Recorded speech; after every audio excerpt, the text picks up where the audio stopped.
Alright, so let me just give you some typical calculation, give me some number so you understand why sometimes it's a better idea to file separately, even though file separately lose a lot of benefits. For example, one of the thing is medical bill. Okay, according to the IRS publication 502, that's the 2024 version. As I'm recording this video, that's the latest version now. Of course, I'm going to constantly updating all this series. So, yeah, do check while you're watching this. Do check the latest information. Okay, so for example, on reimbursed medical and dental expenses are deductible, but here's a catch.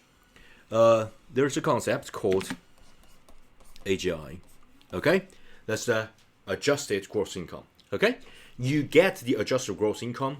Okay, basically that's the come on, this is just adjusted gross income. That's the income that comes to your pocket, but you multiply that by 7.5%. Okay, that's the quick calculation, and that's the threshold that I've been talking about.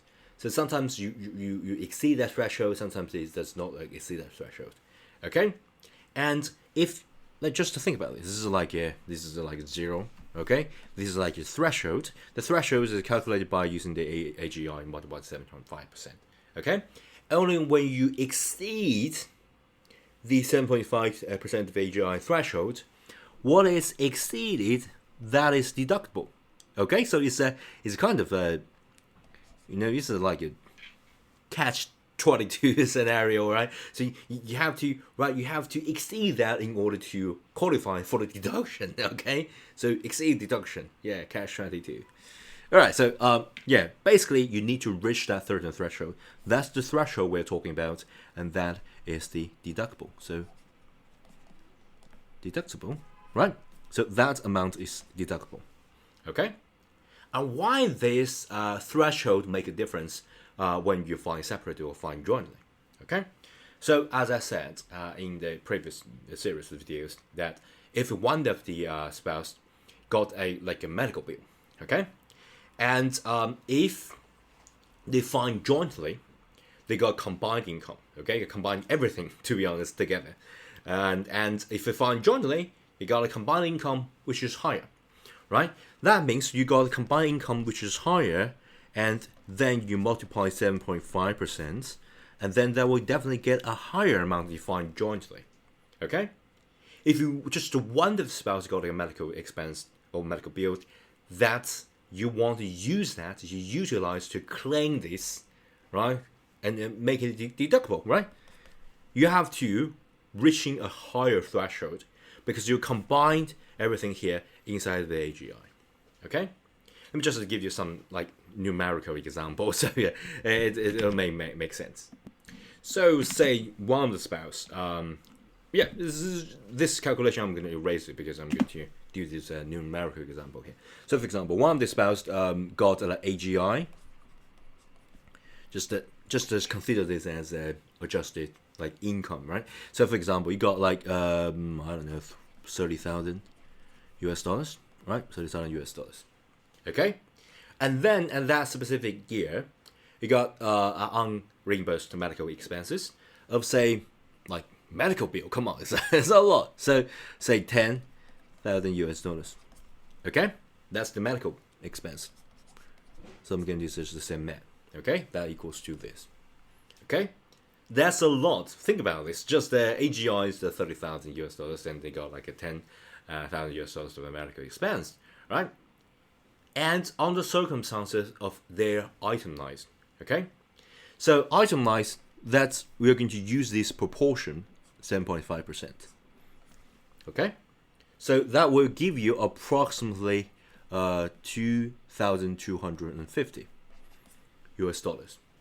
Okay, so if you want to sort of calculate the deductible, that means you're going to get the medical bill is the 10,000 US dollars, and that is the threshold that we're talking about. Remember, I talk about this is the threshold, and what is exceeding that become deductible, right? The threshold is relatively low, right? We got 2,250, okay, US dollars, and we just calculate that. We got 7 and 750. Yeah, US dollars. Okay, so basically that's just a fight like as a single person, right? Just a one spouse, just one spouse. One spouse. Okay, one spouse scenario. Okay, but remember, if you decide to find jointly, you need to combine things together. So it will affect the AGI.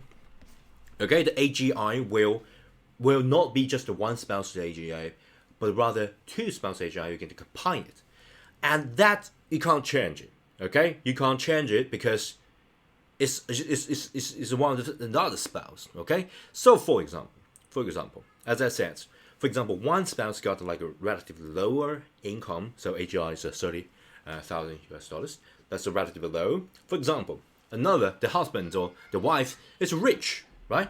Got an AGI of say the other spouse's AGI of 100,000 US dollars. Okay, that's AGI 2, right? This is AGI 1. Okay, if you decide to find jointly, that will be two AGI combined together. So basically, you're going to combine the AGI total. I'm going to use a little bit T here, right? So AGI total will be 130,000 US dollars. Okay, but since the base changed, you multiply that by the 70.5%.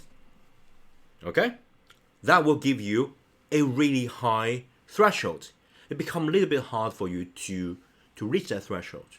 Okay, so if you multiply that, it will give us the 9,750 US dollars. Okay, that is the relative. If you compare this threshold to the threshold here, okay, that's a lot. So what exceeding this threshold is just a tiny little bit. Okay, previously this is the deductible. Right now this is the deductible, right? So basically you're eating away your deductible by combining this. And of course, you can't consider just one of the combination, right? This is just for this specific medical bill. Okay, for example, this medical bill take a huge part of your everyday expenses, like really huge expense for your expense. You want to compare it with the bill, you like rank it. This is like a huge, and it will eat away all the benefits. Okay, you decide to find jointly. Of course, you got tons of benefits. You have to weight all this benefit as well as a loss. Okay, and if you eat a lot away, that's not a good thing. Okay, so remember, we got this 10,000 US dollars, right? That's the medical bill, right? And we are going to calculate what exceeded. So 9,750, and then you got just merely 250 deductible. Okay, so if you compare this 250 deductible to this huge amount of deductible here, sorry, it's 7,750. Okay, that's a lot of difference, right? That's huge difference. So, assuming all other conditions are the same, under these circumstances, it makes sense to find that separately.